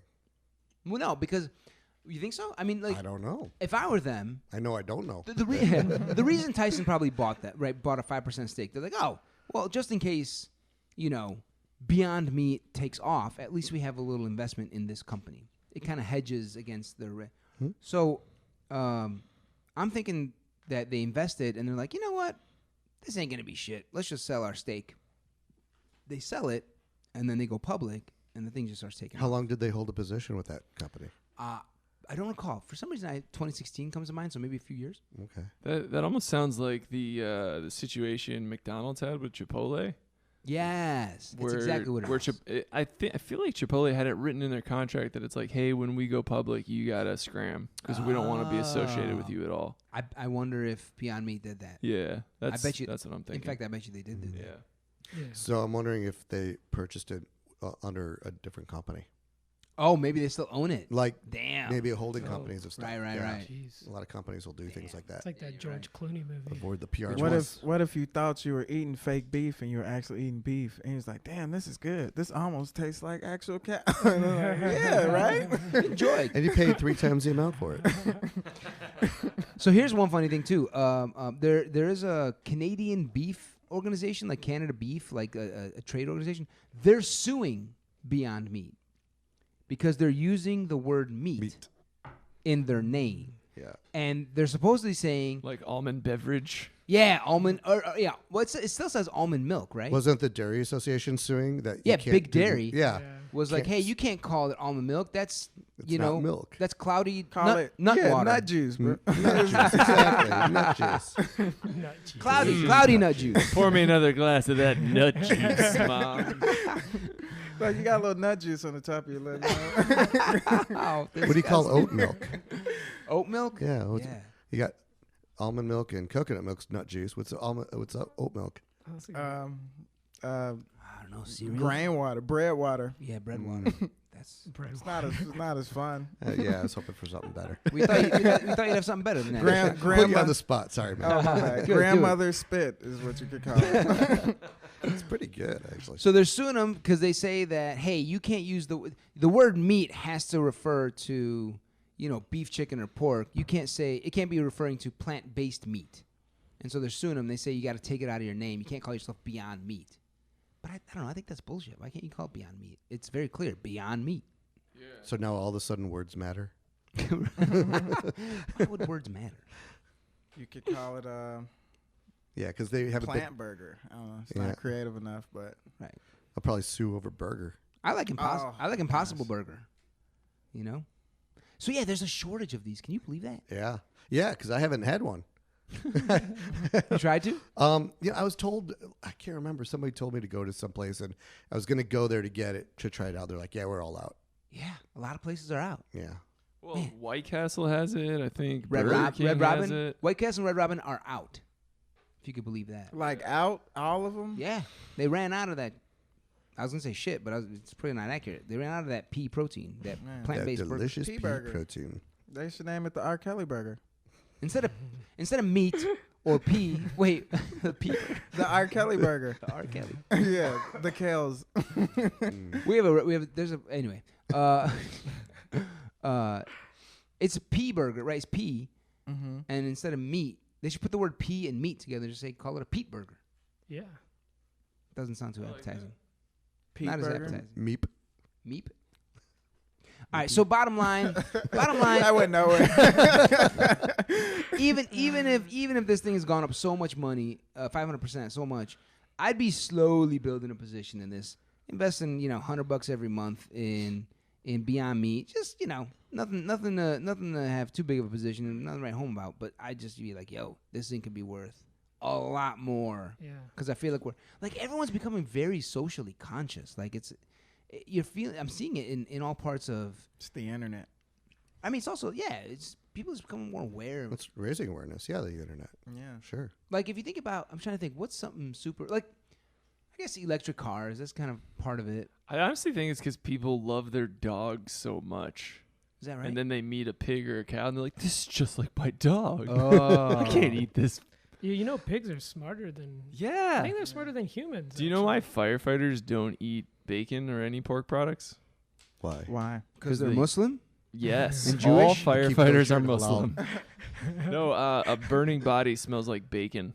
Oh God. Oh yeah, I really? heard about Did that. not know that. Yeah, Oh, because jeez. we got the same type of skin as pigs do. That's why, like when Oh my gosh. when tattoo artists practices on tattoos, Yeah. it's like just like a slab of pig fat that they practice on. Yeah, Oh, really? yeah, because it's the exact same. Damn, tastes the same too. Oh, does it now? I Probably don't does. eat pork, but yeah. But, My name but is you do Amr. eat people. Rhymes with Dahmer. You don't eat pork, but you eat people. Okay. yeah. All you gotta do is just take the eyelashes off. All right, Eyebrows. It doesn't look as scary when they die. let's move on. Let's move on. I don't know what To, I'm talking about. let's move on to Facebook. I'm not even listening anymore. Call him out. Yeah, you told me to call you out on that. Shit's about to hit the fan at Mark Zuckerberg. Mark Zuckerberg. Zuckerberg. I MZ. mean, Zuck yourself, fool. this thing was already a dumpster fire. Right now, I need you to pick. This is what Facebook's turning into, in my opinion. All right, it's about to really get bad, in my opinion. In my opinion, I don't know shit, but this is just my opinion. One man's opinion. All right, picture a dumpster going down an alley, no one anywhere near it, but it's moving pretty fast, and that dumpster's on fire. That's what Facebook is. It's a dumpster fire on wheels. Hopefully, you got that image in your head right now. I think the tipping point is getting closer to Facebook and everyone just being like, we're done with Facebook. I don't know how it's going to happen, but slowly and surely I do think it's going to happen. Today, Facebook announced we are doubling our ad spending to improve our reputation. Not Facebook ad-related shit. They're just going to do ads on buses, ads on billboards, ads everywhere they possibly can to get people to feel a little bit better about Facebook. Good luck. Because Facebook desperately needs people to stay on because it is a money machine. So that's what happened yet today. They announced. I was imagining one of the Facebook ads, and it had those two like Russian people on Rocky and Bullwinkle. you know what I'm talking about? It's Yeah, like I'm trying the to kill spies. moose and squirrel. Yeah. Yeah, They put them on there. Yeah. Yeah, that'd be Yeah. funny. That's their Facebook biggest. hit me up. That's probably their biggest customer. Yeah. So that was today that they're going to put all this ad spending out there. Yesterday, it was announced that internal Facebook emails linked to Mark Zuckerberg show that he completely ignored the government's sanctioning of him with people's privacy back in 2012. So in 2012, the government said, hey, Zuckerberg, you cannot be sharing people's information the way you are and making all this money off of it. He's like, oh, okay, sure, I'll follow that. And then a bunch of emails now exist internally at Facebook that show him saying, yo, F the FTC, F the government, we're going to keep doing this, right? So that's Zuckerberg. And the Wall Street Journal reported, they don't have the emails, but they reported that internal people at Facebook are talking to them. So Zuck's internal, like, direct reports are talking to the newspaper. That means usually there's some kind of shit going on inside of a company when they start, like, disloyally talking to the newspapers. That means I think these emails are about to get wiki-leaked in some kind of way. And we're about to see Mark Zuckerberg just take another leg down, which is probably why they announced today they're going to start spending all this money on ad spending to try. They're trying to like get ahead of what's about to be a shit show for Facebook. Yeah, but do you think it's just going to target Facebook? I mean, it's going to go industry wide. Who's it? Oh, the government? Well, yeah. I mean, they're not going to target a company, right? They can't pass a law, I don't believe, against a company. It's going to be, hey, we've got privacy concerns, so maybe it's going to be a move more toward implementing GDPR in the U.S. What's GDPR? GDPR is the General Data Protection Regulation that's of course. in the European Union. It means that your data is yours. It's your personal information. You own it. If you don't want the company to have it anymore, you tell them, and they, by law, have to delete that data, make it unidentifiable. They can't sell it to anybody without telling you what they're doing to it specifically. We don't have that in this country. Why have we not gotten to that? Some states are implementing facets of that. California, New York, they've got their own versions of the GDPR here in the U.S., but we're making our way there. We're moving that way, but it's not just Facebook. Every big company that you're on their mailing list for, you log in, you buy something online. Well, I just feel like Facebook has created a machine that masters it in a way where we don't see it as obviously because we think Facebook is a big, fun, addictive tool. Mm-hmm. But what they have is like, oh, Amr clicked on this. Amr liked that. Amr liked this. Okay, we got this whole thing on Amr. Let's now sell it because we got a 38-year-old male in Chicago, blah, blah, blah, blah. Mm-hmm. Or they could just they could rebuild you. They could make a copy of you. Clone you? They could clone you. With your privacy? Has anyone ever thought of that? No, that's what the 23andMe companies are doing, right? Oh they got your genetic material. Oh my gosh, yes. And they're going to clone you. Well, Nashad says he won't. No. Nashad says he won't do 23andMe. I won't do it I either. refuse it. I'm right with you, man. Yeah. No way. I think you're doing it for different reasons. You're refusing for different reasons. No, I don't want to be cloned. This is the exact reason why I don't want to be cloned. I don't want them to have my DNA so they can know, they can have everything about me from my internet to like what's inside of me. No, my wife just bought me a 23andMe kit. I have not spit into the tube yet. Don't do it. For real? Don't do it. I wouldn't do it for privacy concerns. Like I'm very curious to know about like lineage, but I think there's big problems with the whole lineage thing too. It's hugely dominated by white populations, European descendants. It takes you back. It's not a large sample set. It grows all the time. I don't understand what you're saying. Are you saying that the database that 23andMe pulls from is biased? Well, yeah, it's with the people who started doing it first. And from what I've read is that it's heavily biased towards European ancestors, and that there isn't a large enough population out of the Asia Pacific, Southeast Asia, African, South American population to give a larger demographic. And then, it's like, oh, well, I'm, so-and-so Polish and Irish. It's like, well, I always want to know, well, what were you before that? Because I don't think your ancestors just popped out of the ground in Ireland, Poland, right? yeah. Or wherever. So what happened before that? Man. But the other thing, the big reason why I don't do it is because of privacy. There's nothing to keep them from selling your DNA material and information to insurance companies, to police departments, to the government, and they've already done that. They've admitted doing that. They sell it. Yeah. And then imagine insurance companies that deny you insurance because you have a genetic marker for 0.4% exactly of this disease, whatever. that disease. Right? It's like, oh, sorry, Amr, you're not getting insurance. See, That's why I won't do the it. government's keeping your poop and selling it. That's right. It's all about poop control. Honey, I love you for Anal buying me a retentive. 23andMe gift, but I'm sorry. I don't think I can do it. I knew it. My mom was like, you should do it because this, that, and other. I was like, I could just ask my dad. It's as easy as that. Where we from? Oh, okay, that's nice. Just keep it going. We're from Brooklyn. All right. That's done. Yo, so Facebook made $1 billion in 2012, $1.5 billion in 2013, then $3 billion, $4 billion in 2016, $10 billion. That's the Russian trolls buying ad space. I don't get what's the point of selling our information in Russia? I don't understand. What's the purpose? From whose perspective? Zuckerberg? Just overall. Zuckerberg is making so in 2017 he made $16 billion. In 2020 he owns a majority of the stock. 2018 he earned $22 billion in profit, not sales, profit. But I'm saying, why does Russia want our information? I don't. Oh. Well, they're a foreign government, and they want more power in the world. Just like Game of Thrones shit. This is Game of Thrones shit. Okay. And they want more power in the world. So what they'll do is they'll influence Americans to vote a certain way. So targeted advertising. Oh, okay. And so then they all vote for Trump. Now So Trump's in office. They'll and like Putin. and they'll create memes and anonymous posts that would like different ones for you, and different ones for me, different ones for Armor that trigger us in particular ways to our demographic information already. Yeah. Wow. So, What for we example, liked. they'll see that you click always on like Black Lives Matter, for example. Right. And okay, the Russians will be like, okay, this guy, he click on Black Lives Matter. That's Russian accent, by the way. Right. It's a And they're like- beautiful Russian accent. And like, give him the black meme. And so they'll create a meme that'll show like, this is what Obama does to black people. Well, damn, And- them Russians funny as hell then because my memes be on point.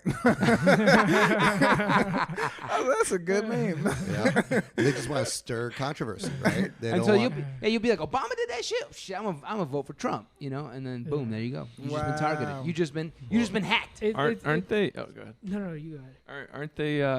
They're super hardcore with just like sowing indifference. They're like, man, even if you vote, like, it won't matter. Yep. And everyone's like, yeah, you're Yep. right. I'm not gonna vote. Yep. You're right. I don't matter. They'll only send those to the emo type of hipsters, who don't give a shit. That they, if you've clicked on shit like life doesn't matter, Yeah. then they'll give you that meme. It just depends on who you are. They'll make a very custom meme just for you. No, you know what really pisses me off though? This really pisses me off. Like growing up, your parents are always like, "Don't trust anything you see here in the media. Don't trust strangers and stuff like that," right? But then like I like They have the visit my best candy. yeah, I visit my dad. I go visit him in Florida, and then he starts talking about like the stuff he's reading, and like he's like, "Oh, did you know this? Did you know that Trump funded Nazi UFOs and so researching Nazi UFOs and stuff like?" And I'm like, "Dad, where did you hear that?" And he's like, "Oh yeah, it's all over the news." And I'm like, Well, Really? here's the thing. "Really? What What news?" news? Yeah. He's like, "Well, Facebook." And I'm like, It's not and the it just messed news. up our parents. They're like, I don't get it. Like, does anyone have an answer to that? Like, what's Well, going on here? it looks news based, so Yeah. it's like he says the simulation. So like you know how older people used to read the newspaper, Mhm. so they don't need to read the newspaper no more. They just read Facebook, Yeah. and it simulates like getting your news. Well, I'm going to quicker. jump on that too because back in the day, getting something in the paper was expensive. You had to have a position of power and authority to get reporters to write on something. And I'm guessing most of the papers were more honorable. Journalists were better, had a lot more integrity, and it was harder. So what you got in the paper, in the Tribune or, the Post or whatever, was more authoritative and probably more likely to be true. And as time moved on and we got more web-based stuff, it costs nothing to post anything. It's Yeah. super easy. Everybody's a journalist in Yeah, air quotes free. right now. And so anybody could write anything, but I don't know. I think we grew up believing that, well, if it's on a video or in the news or on a Right. tablet or something, well, then it has a certain weight of authority. And they have ways of making their stuff look like it has. Oh, yeah. You know Yeah. what I'm saying? Just like the logo that's used Mhm. in the that particular blog. Or, They've mastered it. Yeah. Yeah. They have like I don't how there's like click farms in some of these Yeah. Oh, far yeah. East Asian countries. I think they have like these Russians have like whole armies of people who are experts at creating memes. You know what I'm saying? That's what they do. That would be a cool job. Dream job. Yeah, right. Yeah. Yeah. Wait a second. Hold on.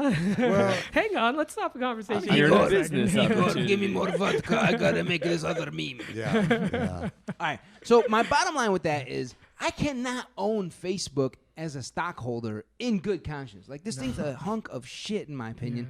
I think Zuckerberg is a robot, just a bad devilish robot. I think that if you're a person who's socially conscious, you probably don't want to own this thing, man. It's not good news for you. So I'm a seller of Facebook. So from a marketing perspective, it's the greatest thing ever. Oh, yeah. Because Yeah. if I'm marketing anything, the most specific product, service, whatever, I can target people, age, location, interest, fears, I know. parents. Yep. You can buy all that data. Can But it's not just It's so Facebook's data effective. in of itself, right? Because they're aggregating it with the data that you generate from your experience on Amazon or web browsing and all these other marketing agencies. And what they do is they aggregate it all together and create this inference model on who is Amr, what does he Right. like to do, Right. and things like that. And so it's not just Facebook on its own; it's aggregating all these together. That's why you're supposed to clear your cookies. well, so I don't want to sound like a conspiracy theorist or anything like right now, but I kid you not. A couple of weeks ago, my wife and I were talking about purchasing a place up in Santa Clarita, which is a little bit north of LA, just over the mountains. So we're talking about purchasing a house in Santa Clarita, and we're like, literally for like about a day or two, we were just having this conversation, just kept going on. It's like, yeah, what kind of house do you think we'd want? We got to think about schools and stuff like that. I kid you not. We're on Facebook, on our phones, on the couch watching TV, ads for houses being sold in Santa Clarita popping up. On your phone. On our phone. I Did kid you you do not. any searches whatsoever, or was it just talking? So I didn't do any searches, but she did some searches on her computer. Oh, that's enough. Is that enough? Sure. You said it's you and your wife? Yeah. It's inference data. You're married. One of you is Okay. looking for that. Yeah. They combine that information, Oh, so aggregated they it together. knew they were married before they started searching? Well, they probably have a marital status somewhere, a registration on Yeah. public records that you're married. Damn. There's That's public crazy. records from the Yeah. government, right? You know, if you know what you're doing, you can Yeah. aggregate all these things together and build incredible inference models. Yeah. Did you hear about what was it? Man, it was like 6-8 years ago when Target had started sending these prenatal coupons to this like 15, 16-year-old girl at their household. And the father was getting pissed, right? Like their whole family goes shops at the Target, and they were targeting these like prenatal things, and he's getting furious. He wrote letters and he called up Target, like, what are you doing? Why would you assume this of my daughter and all this stuff? It turns out the daughter had been using his credit card, went there shopping. She actually was pregnant. She was buying unscented soaps and things like expectant mothers would buy. And from that inference data, without her ever saying that she was pregnant, but seeing the buying behavior of this young girl, they knew and started going, oh, well, you'll need some vitamin supplements and this and that. And Target called the dad and told him, hey, you're getting this because your daughter is they basically didn't pregnant. call him and tell Whatever, them. they sent him a message of some sort, right? Well, they were sending ads to their house, right? but I'm coupons. saying, but how did the dad end up knowing that his daughter's pregnant Well, because of you wound up finding out and then like apologizing. who apologized to who? I don't. Oh, the dad did at It's Target? been many years since I read the Yeah, yeah, article, yeah. but yeah, he was like, "Holy crap!" Target knew that my daughter was pregnant before I did. Yeah. Target's Yeah. like, hey, stop bugging us, because if you don't stop bugging us, we're gonna tell your wife about your stripper problem. And by the way, here's a case of condoms that might help with this problem. Right. All right, that's Facebook. Let's move on, y'all. I can't own Facebook in good conscience, so you shouldn't either. Let's talk a little bit about VR and some tech. Teach us some stuff. Teach us. So let's start with you, Robert. Yeah. All right, so give us an idea of what you do. So as I understood it, you're a creative designer for VR. But what does that mean? Yeah, so I'm a creative director. We work on the marketing side. So what we do is we put together graphics, videos, the websites for the games, all that stuff. The brand, we put together the brands for all the games. One of the things we try to do is VR is kind of like in that funny spot right now where there's a lot of games being published right now by indie developers. And so a lot of people don't look at VR games to necessarily be AAA titles, which if you don't know what AAA titles are, they're like the, Call God of of Duties, Madden, NFL. Yeah. Yeah. So you kind of want to make kind of people, when they look at your product, you want them to perceive it as something like top quality Right. AAA titles. Yeah. So that's kind of what we're doing. Oh, you make sure it looks AAA. Yeah, we make sure we do our best in order to make sure that Got it. what we're putting out to market has this AAA look and feel, because unfortunately virtual reality right now is some of your most played titles are just indie games, and like the logos just kind of put together really quickly and paintbrush or whatever. So that's what we do. Microsoft Paint. But Yeah, exactly. Yeah, it doesn't matter, just for VR. Throw anything up there. So that's what we do. I started out with the company actually when we were only like 15 people. So we were like way in the infancy. We actually, I got on board with this company right when Oculus just got bought out for like $2 billion by What's the name of the company you work for? Servios. Okay, Servios. Yeah. And so what are some things that you've worked on, or what are some things you're working on right now for Servios that we might have heard of that you're helping market as a VR game? So one of the ones that recently came out, has anyone seen the Creed movies? Yeah. Yeah. Yeah. So we just made a boxing game for Creed, and Wow. it's actually it's amazing. It's, Right. You You guys- get to you be guys- Michael B. Jordan. That must be you just can, fun. yeah. You Just fuck punching people. I'm just looking in the mirror. yeah, know? you do. It's so funny if you go online, you can actually find. It's really funny because you'll find a bunch of videos of people punching their TV screens and stuff like that. Like, yeah, because you're playing and you have no idea where you're actually at. You think you're in one place in your living room, but you're actually somewhere else and you're punching your Like wife your or 40-year-old something. daughter Yeah. just. Yeah. I'm sorry, So don't baby. just invest in VR. Invest in Samsung TVs too. Yeah, there you go. Wow.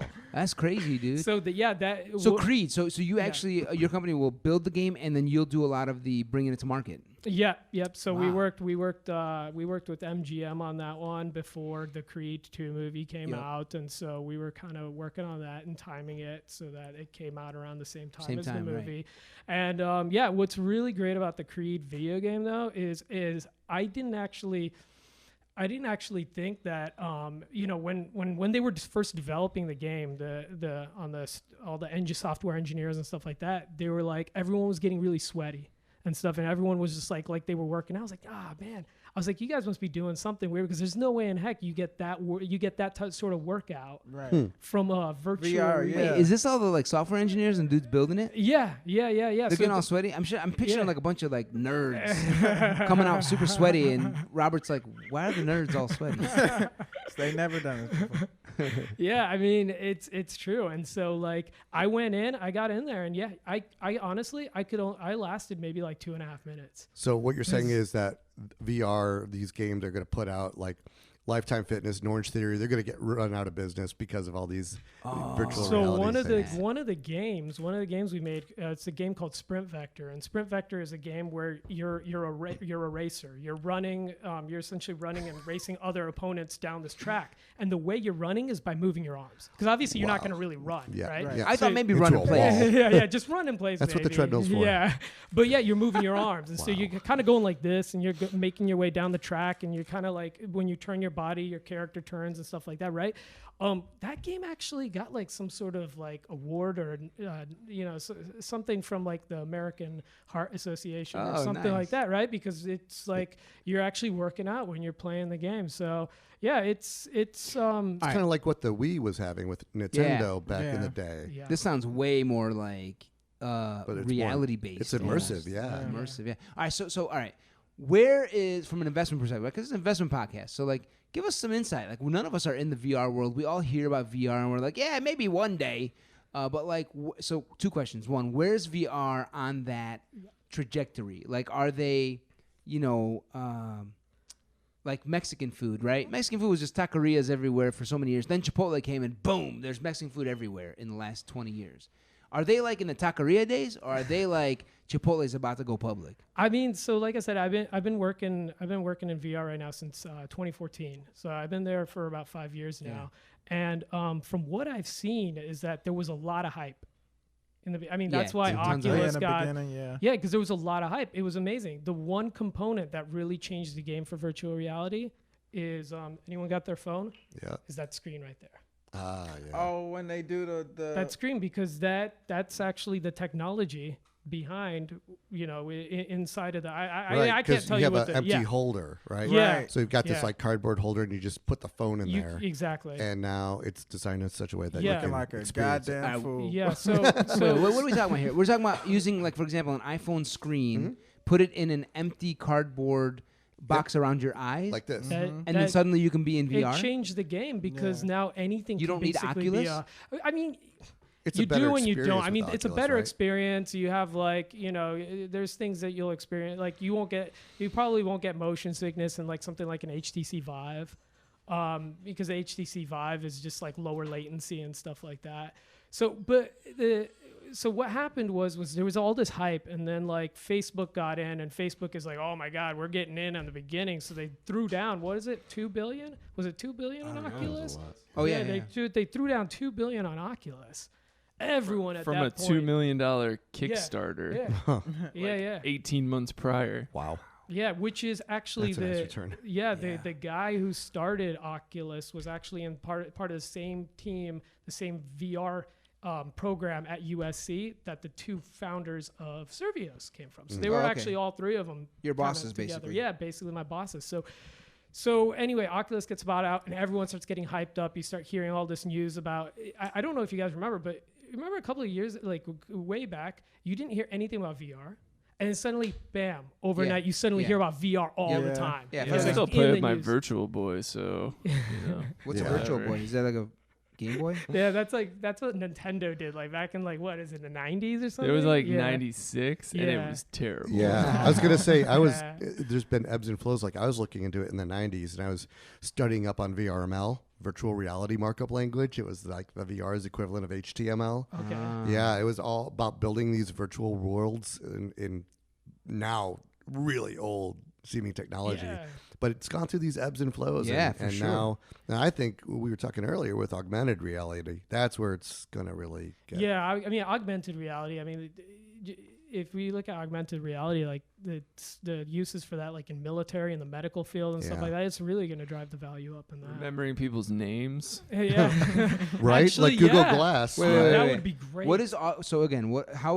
What is augmented reality? How, for example, would it help me remember people's names? So augmented reality is this technology where you have like, you wear something. It could be literally like Like glasses. Do you remember Like Google the Glass? Yeah, Google Google Glass? Glass, Yeah. exactly. Okay. And when you look at something, right, there's all this, you probably can, I'm just going to say it like an idiot would, there's all this computer sciencey stuff happening inside of the Google Glass. But what's happening is it's identifying things. Like it can identify faces. And it could say like, who these people are. Like, oh, okay, well, that guy is, this is the name. And then you'll have like a little call out come out and it'll Right. have the name. Snap. You can see So- people's power levels. Be like, Yeah, I can take exactly. this guy. So the glasses, This right? guy's got a low health meter. He's not even close to Super Saiyan.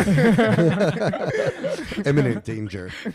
Yeah, these glasses, they got a little camera on Yeah. it, right? And Yeah. so you're looking at just somebody picks up. and it's got facial recognition built in. It's like, Yeah. oh, that dude's name's Amr. Yeah. He looks like he's in a good mood, Wow. or Let me whatever. go talk to him. Yeah, it's like More you punching. could even look at a hotel. Right. And then this thing will pop up. It's like, oh, it costs $37 a night to stay here or something like Mhm. that. Damn, Yeah. I'll stay there. That with geolocation, and everything. And they could imagine tying that in, talk about aggregating data sources. So it knows you're outside the hotel, you're looking at it. It Yeah. also knows you're maybe not in your hometown, you're traveling. Right. So it's this is an Pop-ups. opportunity. Oh my Pop-ups, real world pop-ups. That's of how you like, run into traffic. check You in just now. Fucking hit by cars. Right. Wait, are you saying like if you're walking and all these pop-ups start coming, Yeah. and you can't see where you're going anymore? Oh man. Could you imagine dating apps? You're walking into a bar. Tinder. Oh my Could you Tinder and God. imagine augmented Tinder with reality. augmented reality? Oh, Newly man. say like some Yeah. girl She down the just bar broke up. just got a text, the But then, breakup like, text, then right? to- She's then now to- available. Then to swipe, you actually push them. Instead of just swiping, she just walks up to you. Hey, how's it going? You're like, swipe left. You just push her out of the way. Next one. And she turns into that blob from Black Mirror. Okay. That's augmented reality. I think we're screw VR. We need to invest in augmented reality. So like, is there like one company who's leading the AR revolution? Would you say? I don't know about AR. Well, there's a lot of if you've been watching any of the Apple developer conferences, they Little bit. give. You ever see where they have their phone, right, and they're playing a game and they can see like all of these objects on the table in this virtual reality. Yeah. That you can, you can play this game with all your friends, and it looks like it's a physical world that you're manipulating through your phone. Like Google invested a Pokemon lot. Go. Pokemon Yeah. Go. was Pokemon Go made absolutely Nintendo the biggest one. Like, didn't Nintendo stock just like literally just hockey Yeah. stick after? Wow. Yeah. It was incredible. Like they were so ill prepared for such success. They had to Yeah. scale their servers so fast. Yes. They were overloaded right from the Yeah. beginning, out of the gate. Yeah. Like it just took off all over the world. So that's the kind of stuff we're looking for. Yeah. Is opportunities like that. Yeah, because there's something you got to realize about virtual reality is virtual reality right now it's great and it's awesome. And when you go and you try it, you'll be like, wow, this is the coolest thing because you actually feel like you're there. Yeah. You feel like you're immersed in the environment. You want to go and explore the things you're Right. looking at. You want to do the things and you can. You very well can. You look in front of you and you see this really cool building that looks like it's from the year 2350 and you can actually go inside and walk around inside of that building. But this is the big caveat here. is the technology that's used in order to power those experiences. So not only are the headsets and the controllers expensive right now, because what are they, like $600 or something like that for the high end ones, but then on top of that, you got to spend $3,000 for the hardware that's going to power it, through the Alienware computer or whatever. You need it those is. high power game You consoles. need, so right now it is not in the place. And then let's talk about space for a second. In order to play virtual reality, you need space. If you're if you're living in some like 230 square foot apartment in Manhattan, No, it's not gonna happen. You need That's to set not up like what a little I thought you meant. outer Let's talk about space. space. I was like, You can go there in virtual reality. let's go to Mercury real fast, guys. I'm the first man on Mars. But yeah, you got to set up like a boxing ring in your do. living room so you don't go through the Absolutely. window. Yeah. Right? Oh shit! For Creed, you got to set up a boxing ring. No, you don't gotta Just set up like a Just move the to keep couch you from like around. punching your TV Right. or like falling through the window. Like Yeah, I mean, like, Yeah. kind of how you, when barriers. you're playing football, you set up the cones here. You kind of got to do that. in yeah, a but you way. need physical Yeah. barriers. right, so you don't knock shit out. Yeah. All right, damn, that's some good stuff about AR and VR. Brian, let's jump to you, man. Okay. All right, so as I understand it, you are basically a CTO, Chief Technology Officer, rubbing shoulders with the chief executives, the chief financial officers, those types of guys. Yep. Right, and when you walk into a room, right, my guess is they're like, "Oh shit, here comes Brian," because tech is not a place where a company. It's not a revenue center. It's a used cost to be center. thought that way. What? It used to be thought as it's a cost center and Yeah. not a revenue generator. It's changed. It's changing, and the most successful companies are recognizing that. Ooh. They're learning that there are companies I've been to that are like, we're not a widget making company, we're a technology company that makes widgets. Right, I've heard that before. Like, Right. like Disney's starting to say, for example, we're not a media company. We're a technology company that Yep. creates content or media. Yep. I used to work for a hedge fund, and they never considered themselves a finance company. They said we're a technology company that uses technology to create revenue in finance. You're right. I have heard a lot of that. Yeah. So companies are starting to see that with the right application of technology, with the right people, processes, and technologies, they gain the advantage over their competitors. And the ones that invest in the technology to make things easier, to make things faster, more efficient, create great customer experiences, those are the ones that are going to beat out their competition. All right, so invest in the right technology, and you're saying, but you And also said something people. about people. People. So and- what? yeah. Wait, I thought technology is better than people. If you could get the best technology in the world, think about like getting in a Ferrari, right? A really great car. I don't know what the best car is, but I know where you're right? going with this. Yeah, shit. and you If you get don't know how to drive You get it. a 15-year-old kid who's on their driver's permit. They're going to crash that thing. They're going to total it, right? They're gonna do Leonardo Yeah, so DiCaprio you in Wolf need- of Wall Street. Right. You need that talented, seasoned, expert driver that knows exactly how it's going to take the I corners, got you. right? So with technology, same thing. You could get the best technology in the world, drop 10, 20, $50 million on technology for your company. But if you got the wrong people running things, if you got the wrong experiences, I mean, you got to train them, right? Because can Elaine from accounting really handle the shit Brian Greenberg got for her? generally, no, right? But, everybody gets to get trained. I've been doing this for 30 years. And so when companies hire me to come in to help advise them or be their fractional CTO or interim, it's because I've already spent 30 years of making my own mistakes, right? I've made the mistakes already. Now let me come in and help you out. We'll make some new ones, but we won't make any of the ones I've already made. So, when it comes to things like ransomware and disaster recovery or leveraging social media platforms or user experience design to engage with your customers better, to automate processes within your company all over the place, Those are how you think of it as a revenue center. Oh, yeah, right? absolutely. Automating processes will, shave this much money off of the way you Right. operate your business. Yeah. We just made you some money as a tech center. If it costs you $10 to make your widget because you've been doing it manually or by hand all this time, and I introduce a technology and a process in place that brings your cost down to $2, well, now you've got an extra $8 of profit over whatever you were charging before. Another way to think about it is like with JP Morgan Chase, Mm-hmm. right? I bank with Chase. I used to work at JP Morgan. These guys have just been year after year upgrading their technology in Yeah. a way where I'm like, now I can deposit right from my phone. Right on your phone. Now I can- love that. I'm waiting for like my phone to become an ATM. You know what I'm saying? Like they can figure Well, out it is that shit. already, right? I mean, you're not going to get cash out of it, or maybe you do, right? Because like on my phone, I've got the debit card and the credit cards right there Yeah. Yeah. with the near field communicators and RFID. I mean, The only times I have cash in my pocket is if I'm going to a bar that's cash only. And I Or the know- valet. Yo, I always forget the valet, man. Or the valet, Well, right. some restaurants are actually going cashless. I know Right. I work in Culver City, and there's a place. I don't know if they do you guys have Tender Greens here? No. Okay, no. so there's this chain called Tender Greens, and completely cashless. Yep. They're Yeah, yeah. completely cashless. More and more You going that all way. Come in with your credit card or your iPhone, and that's it. It also reduces errors and theft in the Yeah. restaurant, right? Yeah, That's that's a true. problem. Yeah. So when you get rid of cash, that was a big problem for the Illinois Tollway Authority, if I remember correctly.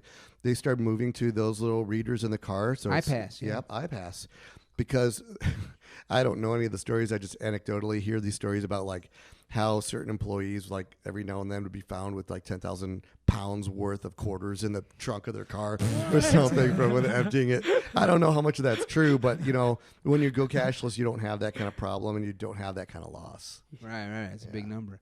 Okay, so think of it as a revenue center. All right. How about the most obvious way to see it as a revenue center is this whole, pirates taking your company ransom. Yeah. Like, is it true? Like, Oh yeah. like pirates will somehow get into a company's systems and then be able to extract money out of them? Yeah, it happens all the time. I was just working with a company recently. They're What kind of company? it's a fitness company. They're in like 26 countries around the world. They got hit with a ransomware, and they were able to recover. So one of their employees clicked on something, and the pirate got in Yeah. to the fitness center's equipment and systems. Yeah, so I don't know the exact method of entry. Okay. I wasn't there at that point. I didn't get a detailed forensic analysis. But what did happen is that somehow some virus got into their environment. It could have been that way. It could have been somebody plugging a USB drive or bringing it in their home computer and putting it on the corporate network. There's a zillion ways that it could have happened.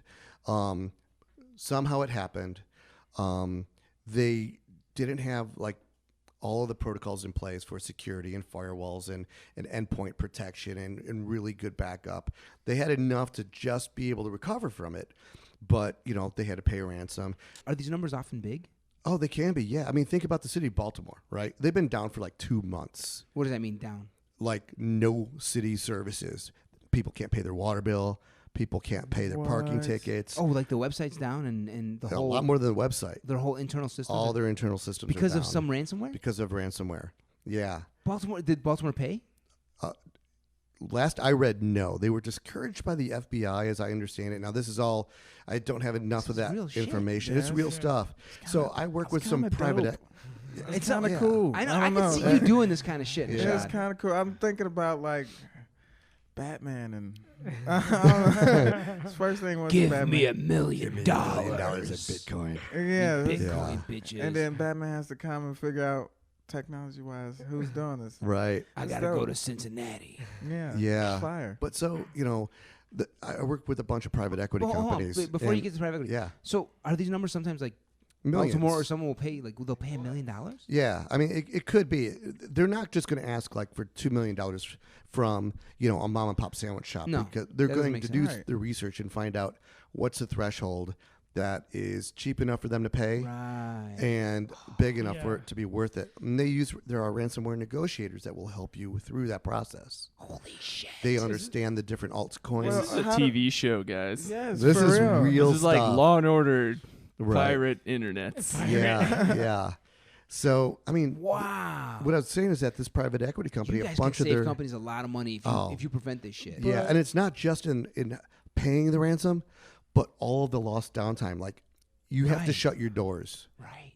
I know of companies that went completely out of business No way. because they refused to pay. My friend had to stop working for like 4 days because his company was held ransom. Yeah. And I was like, damn, that's hilarious. Yeah, I mean, sorry. Bro. there are so many companies that are getting hit Okay, with private this. equity one you're gonna talk about. Yeah, so I was talking with the investors of the private equity firm, and they're saying a ton of their portfolio companies have been hit by ransomware.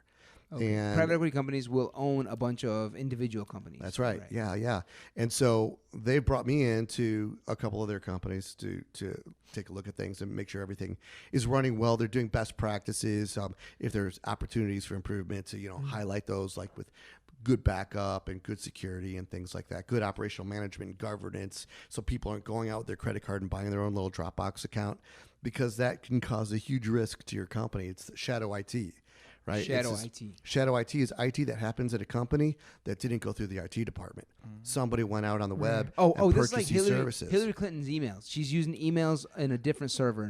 No, that wasn't shadow IT. It was, I don't know the entity structure around that, but that was like, she had her own server, as I understand it, and somebody else managed it. It was outside of the federal government. Yeah. But it was also, as I understand it, not required to be a part of the government. That she didn't break a law. Got it. Now, I think they've changed the law, so now you have to do that. Lock her up. Yeah. Yeah. Crooked Hillary. So when you work for a company, you're not allowed to set up your own external email account. You can't set up your own Gmail account and like do business for the company on that. Yeah, or a Dropbox. That'd be shady, right? Exactly. But people do it because it's easier, right? They don't want to go through IT, but then they get subject to things like ransomware, and they get subject to like lost information. Like, oh, it's in his Dropbox. Oh, that's tied to his personal account. Can you He track left that? the company? Like, can you track where like it came from? Sometimes, but not really. I mean, it's going to cost a lot. So it's just one Yeah. employer like, I fucked up. Yeah. But what if you like worked at that company for 5 years and you set up that external account and then you moved on to a better job? It's like, well, he doesn't work here anymore. We don't have access to those accounts or that data. And now it's all that company data is in his accounts. All right, so you as a CTO going, so just to be clear, you don't work right now for a specific company as their CTO. You kind of are hired and brought in as the CTO, maybe for a company that doesn't have a CTO in that moment. Right. They could be going through, they could have lost one to, they found another job. I was on one where the past CTO was sick, and then unfortunately she died, and I came in as an interim for 3 months. Or I'll be like, She wasn't part of a ransomware situation. No. She was a very good. They legit held her ransom. No. We've got your CTO. Yeah, $8 million if she dies. You know what? You can have that shit. We didn't really like her all that much. She's all yours. Yeah. So yeah. This is one where we're just gonna have to close the company. Yeah. Yeah, she had all the keys to everything, all the encryption keys. We We can't do do not it. know this woman. May she rest in peace. Yeah. Yeah, So I we feel help really, out I those feel really bastards. bad right now. All right, so yeah, I'm starting to see clearly that it's not necessarily a cost center. It's like, yo, it's like we were talking earlier, Brian, how IT can be looked at also as like a construction site and all the tools Right. on the construction site. Yeah. And how it's important when you sit and talk to CEOs of like, yo, do you want a shitty jackhammer that's going to break down? Or And shitty probably cement? kill you while you're operating it. Right, kill you while you're operating it, or do you want something for real? So that's another thought. We'll end with these couple questions. All right, so another way that's important, because you're an experienced guy, another way that's important, I think, for people to learn how making money and investing in themselves is sometimes how to talk to decision makers. Yeah. You are in a room that most people are not in. Mhm. You are in a room where decision makers can make decisions on $100,000, $1 million, $5 million. I don't know what the biggest transaction you've ever been part of, maybe 10 million for IT.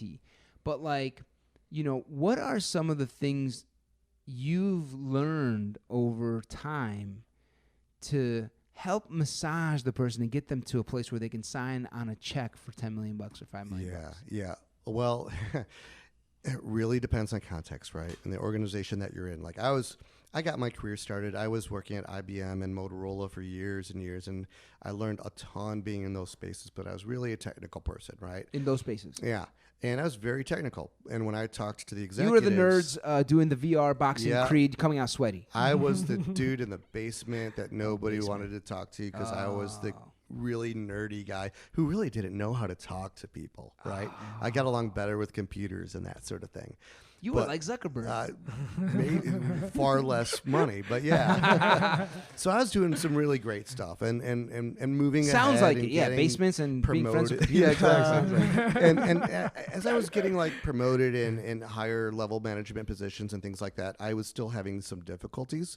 Now this is my personal story, right? Like everybody's a little different, but I came from a very technical background and very precise about things, and really didn't speak that well to people. And when I was at a hedge fund, I was asked to speak at conferences, not by the hedge fund, but by some industry conferences, to talk about what I did in data protection and data security, data storage, that sort of thing. And I I did all assume right. audience is a lot of other IT hedge funds. Yeah. So there was these conferences called what were they called? Storage Decisions and stuff like that, put out by in the industry. It's like kind of the Gartner group of data storage and Okay. IT stuff. Yeah. It's in that realm. And so I was speaking at these conferences, and I did all right, but I knew I could do better, and I wanted to do Public better. speaking. That's right. Yeah. And so a friend of mine turned me on to Toastmasters, and Yeah. I'm like, all right, this is a detour from what I normally do for IT and learning how to be a system administrator or a programmer or a firewall engineer or something like that. But let me Because all try. that stuff's easy, right? All the computer stuff, super easy to me. Wow. Talking to people was harder. Wow. So I got at Toastmasters, did that for a few years, and I learned some stuff, but it didn't push me really as far as I needed to go. I needed something else. And then another friend said, hey, you should try improv. And I said, no way, that sounds super scary. No way in hell am I doing that. Well, as you know me. That's right, baby. We're on an improv We're team on an together. improv team together, right. 5-6 years later now, I'm on 2 teams. I've gone through the program at Second City and IO and a bunch of other Wow. places. And it's been tremendously helpful. And I'm still learning every single day.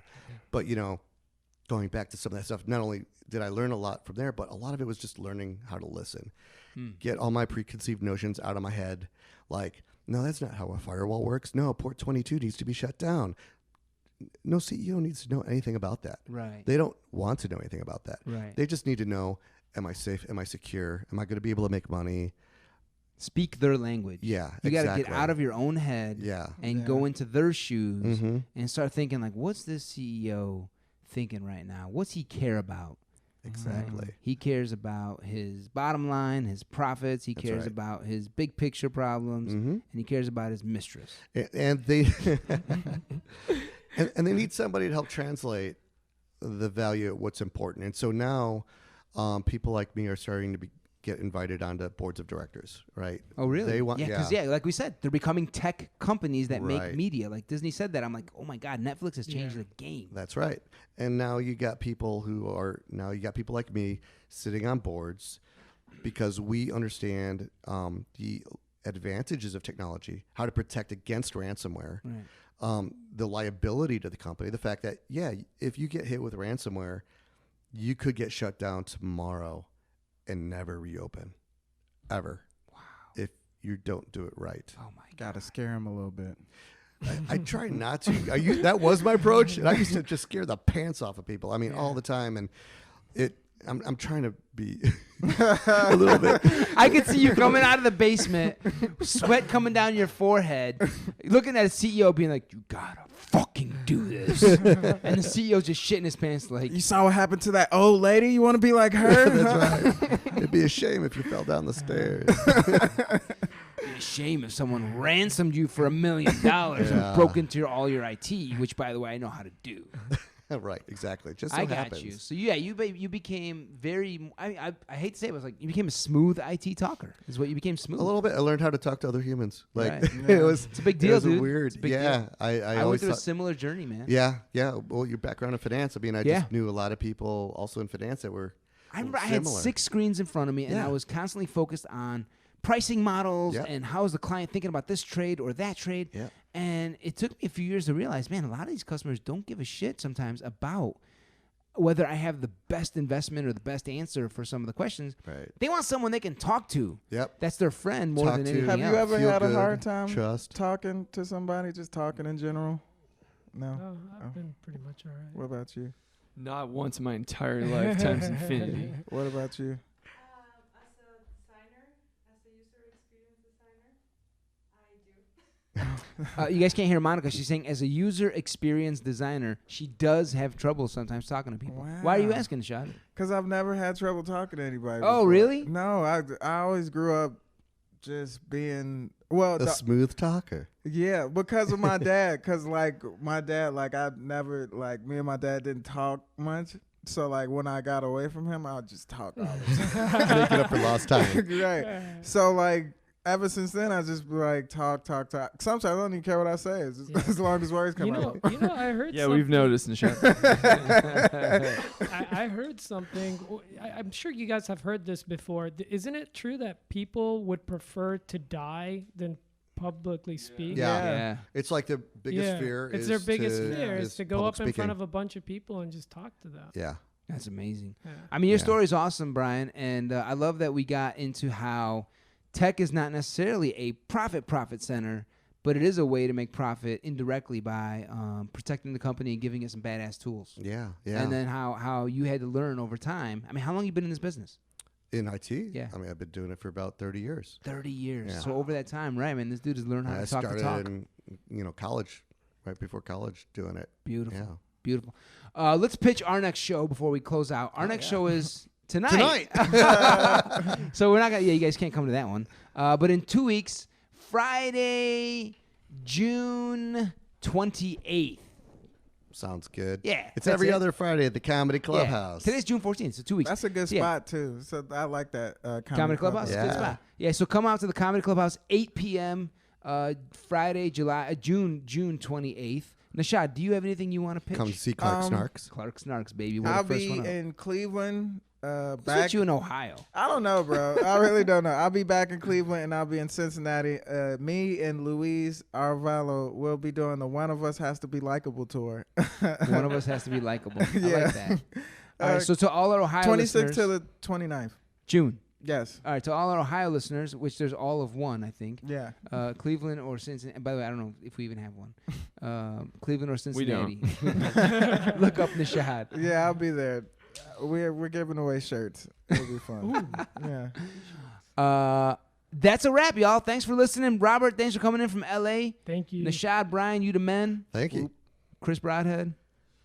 Yo. Love you, brother. Thank you very much. Love you, man. Monica and Teresa left. Peace out, y'all.